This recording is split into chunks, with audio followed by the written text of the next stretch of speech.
I think that my little bio leaves out an important thing. I think that how I would want to introduce myself is that I have learned and taught relational focusing oriented therapy for a long time. And my passion is to spell out the relational aspects of focusing oriented therapy. The underpinning of FOT is thoroughly relational. Gene always insisted on that. But usually he only paid attention to the relationship when it was in trouble. I had dialogues with him for years about my concern that we should always be paying attention to the most important thing, which is the relationship. I'm really very happy to be with you and share with you. And I'm going back to New York City on Friday. And although this place is a home for me, New York is my primary home. Home is so important. Home is where we live, And I want to talk more today about making a relational home. When I was thinking about the theme of home and how important home is, I looked up the video of Gene coming home through focusing.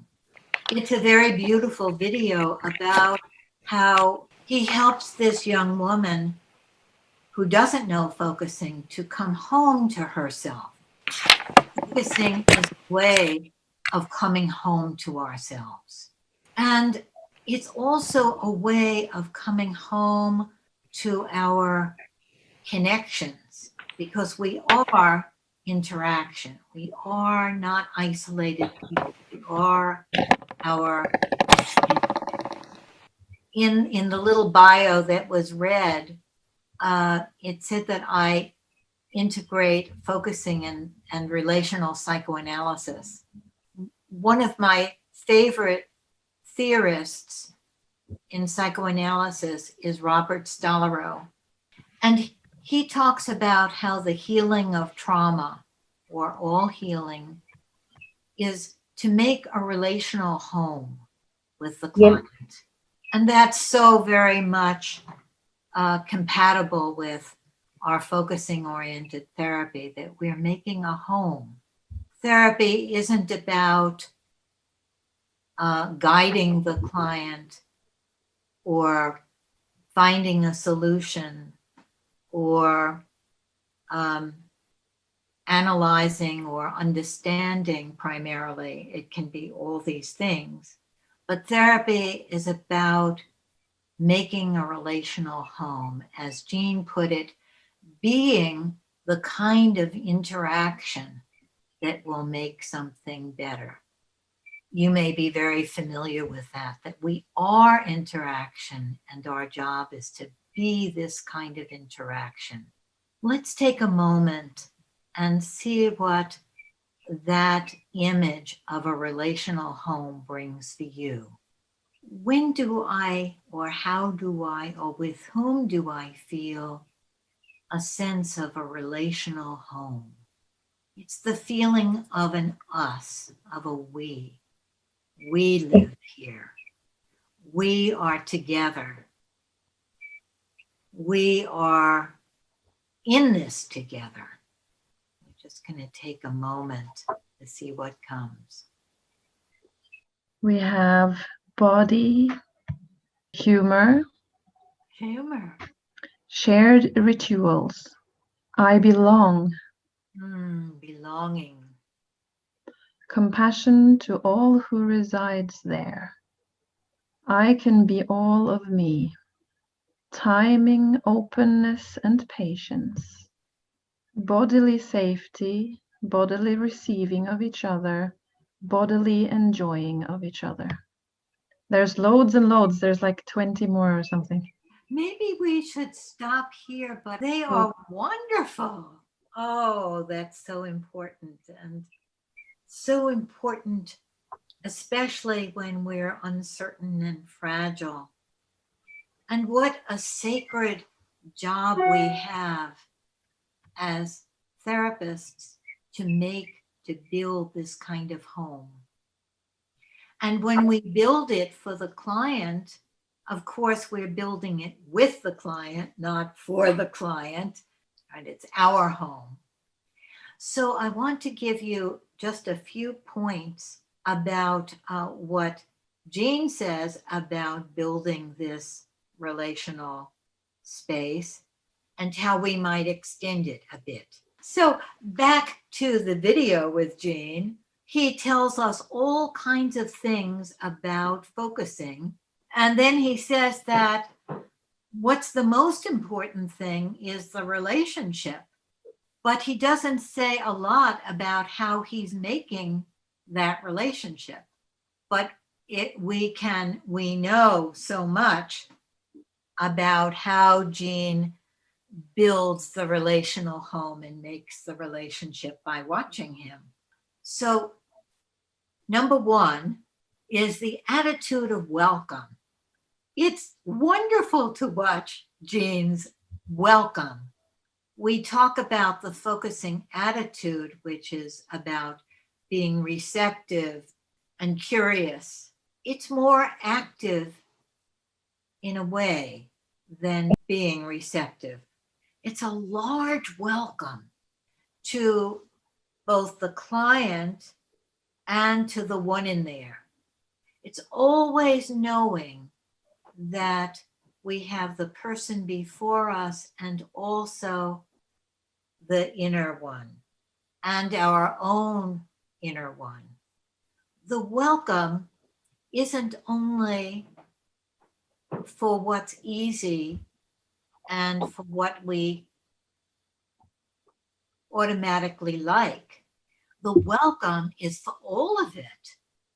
And the welcome for ourselves and openness to the client about showing up as ourselves. That's the most important thing, to be present, to be another human being in contact with the other. The most important thing is to be another human being.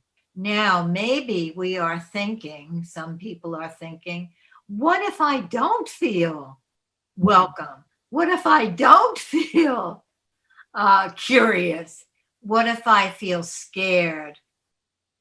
What if I feel tired? What if I don't like what the client is saying or doing? What if I feel threatened and small?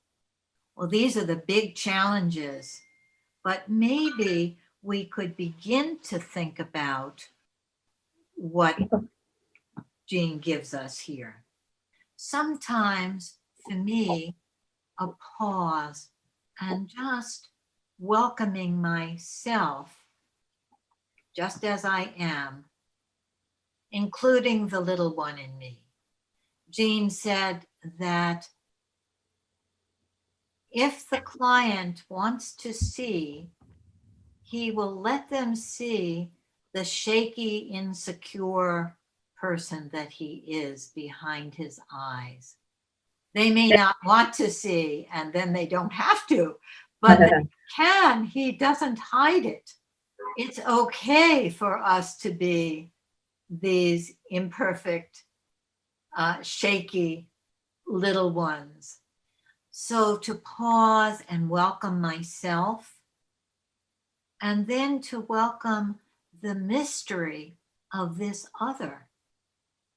Each person is a vast mystery that we can never fully know. And if we don't like something, we can be curious about it, and it's going to change because we are always changing. Where will we go? Yes. And then the welcome for this us that we are that has never been before and will never be again in the same way. So it's like showing up for an adventure, an encounter, and assuring ourselves it can be interesting if we show up. Well, that works sometimes. Sometimes the one in there doesn't want to come. Okay, number 2. This is one thing that Jean says in the video, is that we make the relationship by deeply listening to what's under the surface. And that's the magic of focusing, right? We all know that. We listen to that deeper part and it's moving forward, and we get excited to see how it opens up. And if we emphasize the relational dimension, we are listening for the needs of the client for us. We're listening for how we are together in that moment. And listening to the us is a new skill of focusing that we are developing. I'm going to go on because of time. Number 3 is contact. Making a relational home is a dance. We're inviting, we're stepping back, we're coming closer, we're standing still. The way Jean says it is maximum contact and minimum intrusion. How many of you have heard that? Just raise your hand because I'm curious. But we only know that with the felt sense of the other and of the us. We know, oh, I came too close, or oh, I'm too far away. Maybe I'll give an example of this, which is way down, but I'll be running out of time. My client came last week and said, I want to talk about politics, but I'm reluctant to talk to you about it. So of course we very curious there, right? And I understand this because we have some very different views in some ways. And I say, what is that there? The reluctance that doesn't want to talk to me about it. We have spoken about politics in the past, and I am listening very carefully to him. He paused for a minute and he said, you are like a tall rock structure on a beach. And the waves have been beating against the rock for many, many, many years. And the rock is impenetrable and it still stands just as before. So I said, wow, what an image. Much of making a relational home is our enjoying and our enthusiasm for the creativity that we have.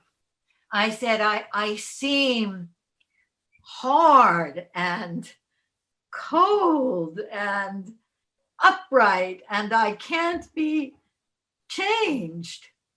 And he said, yes, you listen very well, but I can't penetrate you.